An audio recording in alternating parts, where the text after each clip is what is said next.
আপনাদের প্রয়োজনে, জাতির প্রয়োজনে যদি কখনো আমাদেরকে ফিল করেন, এই ফিল করাটাই হবে আমাদের জন্য আপনাদের একটা উপহার। আমাদের গ্যাপ আমরা ফিল আপ করতেছি, আমরা পাচ্ছি। আপনারা পাচ্ছেন? সবাই আমরা পাচ্ছি। আপনারা যা আমাদের কাছে প্রত্যাশা করেন তা পাচ্ছেন? এটাকে আমাদেরকে খুশি করার জন্য বলছেন না আপনাদের বিবেক থেকে বলছেন? না না, গতকালকে রাতে আমি 10টা বাজে এখানে আসছি, আমি দেখলাম স্বতঃস্ফূর্তভাবে যেভাবে পাহারা দিচ্ছে আমাদেরকে, এরকম আর আমরা নজির আর কখনো দেখি নাই বাংলাদেশে। Thank you. তাহলে একটু প্লিজ, তাহলে মিডিয়ার ভাইদের মাধ্যমে সারা দেশবাসী এবং বিশ্ববাসী এটা সাক্ষী হয়ে গেল, ঠিক আছে? এবং আমরা আসলে কাউকে সাক্ষী করার জন্য এই কাজ করি নাই। একটা প্লিজ, আমি শেষ করলে বলবেন। আমরা কাউকে সাক্ষী রাখার জন্য এটা করি নাই, বাহবা নেওয়ার জন্য করি নাই, রাজনৈতিক ফায়দা নেওয়ার জন্য করি নাই। আমি আবারও বলবো, মানুষ হিসাবে আমরা মানুষের কাজ করার জন্য এটা করছি। আপনারা আমাদের জন্য দোয়া রাখবেন। আপনাদের প্রয়োজনে, জাতির প্রয়োজনে যদি কখনো আমাদেরকে ফিল করেন, এই ফিল করাটাই হবে আমাদের জন্য আপনাদের একটা উপহার। তখন যেন আপনাদের এই ফিলিংয়ের, এই প্রত্যাশার সাড়াটা আমরা ঠিক মতো দিতে পারি, আমাদের জন্য আপনারা দোয়া করবেন। এবং আরেকটা কথা আমি ভেরি ভেরি ক্লিয়ারলি বলছি, বাংলাদেশের কোনো জায়গায় জামাতে ইসলামী অথবা ছাত্র সংগঠনের আমাদের সাথে যারা কাজ করে, যদি কোথাও আপনারা দেখেন যে কোনো মানুষ আমাদের এই আউটলুকের বাইরে, দৃষ্টিভঙ্গির বাইরে গিয়ে কোনো অপকর্ম করছে, তাহলে সে একজন দুর্বৃত্ত। আপনারা আমাদেরকে নির্দিষ্টভাবে বলবেন এবং তাকে আমরা কি করি আপনারা সেটাও জানবেন। আমাদের নামে কে কি বললো এটাকে আমরা বদার করি না, আমরা বদার করি আমাদের বিবেককে। আমার বিবেক কি সাক্ষী দিচ্ছে, আমি কি সঠিক পথে আসি না আমি বেঠিক পথে? যদি সঠিক পথে থাকি তাহলে পরিবেশও সাক্ষী দিবে, মানুষও সাক্ষী দিবে। আমরা আপনাদের সহযোগিতা চাইতে এসেছি বিশেষভাবে এই পরিস্থিতিতে একটা ব্যাপারে, যে কোনো দুর্বৃত্ত কোথাও আমাদের নামে, আমাদের লেবেল, আমাদের ব্যানার, আমাদের স্লোগান ব্যবহার করে এরকম কাজ করছে কিনা। যদি আপনারা মানে এরকম কিছু আপনাদের কাছে থাকে, সারা বাংলাদেশের যেখানেই হোক, আপনারা আমাদেরকে একটু সাহায্য করবেন এই তথ্য দিয়ে। আমরা কথা দিচ্ছি যে আমরা কোনো দুর্বৃত্তকে প্রশ্রয় তো দিবই না, এই অপকর্মের জন্য তার পাওনা আমরা সমঝাই দিব তাকে। আমরা আবারও কৃতজ্ঞতা জানাই, আপনারা আমাদেরকে এইভাবে, আসলে আমরা মনে করি যে দিল দিয়েই বরণ করেছেন, আমাদের হৃদয় দিয়ে বরণ করেছেন। এবং আপনাদের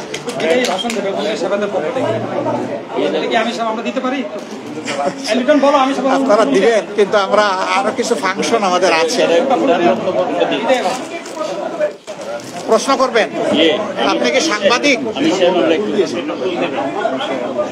আচ্ছা, ওনাদের ফুলটা আমি নিয়ে নেই, যেহেতু ওনারা হৃদয়ের আবেগ দিয়ে দিচ্ছেন। ভাই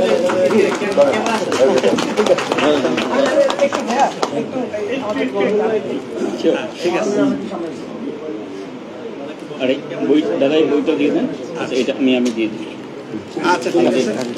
ঢাকেশ্বরী মন্দির অতীত বর্তমান, বাসুদেব ঘর, লেখক এবং সাংবাদিক। Thank you very much. জি ভাই, সাংবাদিক আমি আজকের এই অনুষ্ঠানের সভাপতি, ধন্যবাদ আমাদের সম্মানিত মেহমান, বাংলাদেশ জামায়াত ইসলামের সম্মানিত আমির বিজ্ঞজন ডাক্তার শফিকুর রহমান মহোদয়কে, তার সুন্দর জ্ঞানগর্ভ বক্তব্য, এবং আমরা আশা করি তার এই মেসেজ সারা দেশে যখন যাবে তখন আমাদের সম্প্রদায়ের মানুষ আরো উদ্বুদ্ধ হবে, এবং শুধু ঢাকা শহর দিয়ে বিবেচনা করলে হবে না, সারা বাংলাদেশের সংখ্যালঘুরা একটি নিরাপত্তার মধ্যে থাকবে বলে আমরা বিশ্বাস করি। তার এই সুন্দর বক্তব্যের জন্য ধন্যবাদ। এখন আজকের এই অনুষ্ঠানের সভাপতি বক্তব্য দিবেন মহানগর সার্বজনীন পূজা কমিটির সভাপতি শ্রী জয়ন্ত কুমার দেব। একটু পরে এই প্রশ্ন করতে আমার সবাইকে নমস্কার এবং আদাব।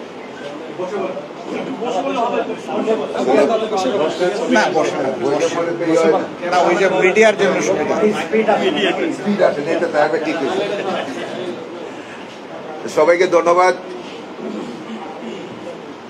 আজকে আমাদের মধ্যে উপস্থিত হয়েছেন আমাদের বাংলাদেশ জামাত ইসলামীর সম্মানিত আমির ডক্টর শফিকুর রহমান সাহেব, উপস্থিত হয়েছেন আমাদের জামাতে ইসলামীর অন্যান্য নেতৃবর্গ, মহানগর সার্বজনীন পূজা কমিটির নেতৃবর্গ, বাংলাদেশ পূজা অর্জন পরিষদের নেতৃবর্গ এবং শ্রী শ্রী ঢাকেশ্বরী মন্দির পরিচালনা পরিষদের নেতৃবর্গ, সবাইকে ধন্যবাদ, শুভেচ্ছা।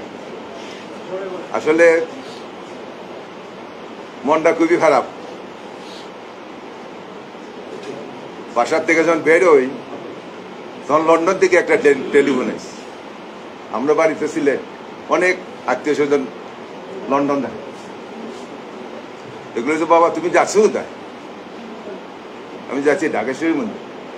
কোনো বেরোবে না ঘর থেকে আসছে, এখনো সরকার গঠন হয় নাই, সাবধান। আমরা যা দেখছি সারা বাংলাদেশে, এটা তো আমরা বুক ফাটা আটতো না। আমি বললাম, আন্টি আপনি তো বার্মিংহাম থাকেন, আমার আজকে যাইতে হবে। কেন তুমি যাবা?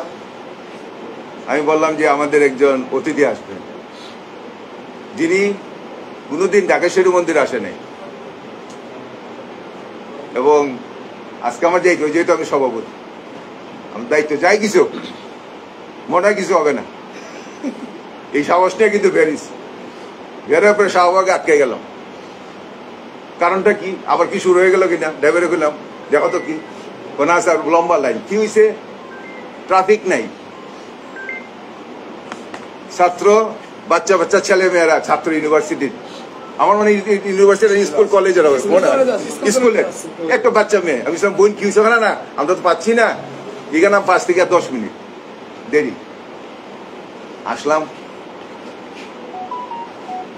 আসার পরে টেলিফোন কিন্তু বাচ্চা, কিন্তু এখন এই হলো মনের ভিতরের আতঙ্ক। আমি ধন্যবাদ জানাই আমির সাহেবকে, উনি বলছেন যে এই দেশ সবার, আসলেই সবার। নবীজি যখন স্পিচ দিছিল, বিদায় ভাষণ, কি বলছিল? তুমি প্রকৃত মানুষ যে তোমার পার্শ্ববর্তী মানুষকে রক্ষা করে, সেই হলো প্রকৃত মানুষ, সেই হলো ইমানদার। আমরা কি দেখতে পাই? এই ছাত্র জনতার মধ্যে কি আমাদের হিন্দু ভাই বোনেরা মরে নাই? আমরা কি কোনো অবদান নাই? তাহলে আমার মন্দির পড়ে কেন? আমার ব্যবসা লুটপাট হয় কেন? আমার মা বোনের ইজ্জত যায় কেন?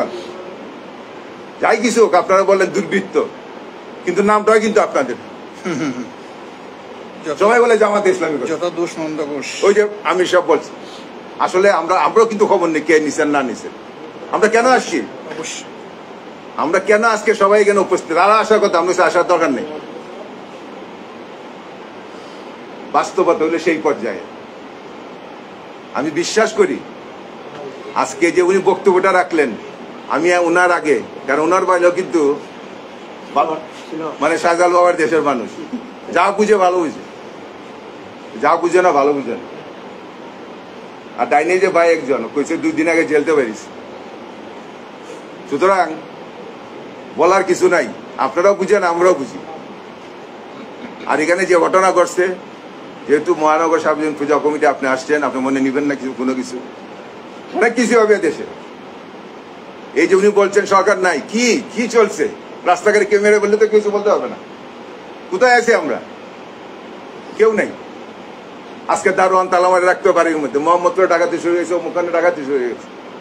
দেশ যাচ্ছে কোন দিকে?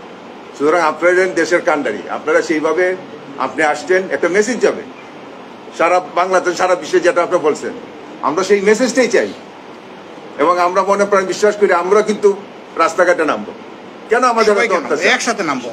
আমরা তো উপর অত্যাচারটা কেন? সরকার পরিবর্তন হলে আমাদের উপর অত্যাচার কেন? কি দোষ করছি আমরা? আমাদের কি অন্যায়? মনের কথাটা বলতে পারি না, মনের সাহস আগাইতে পারি না।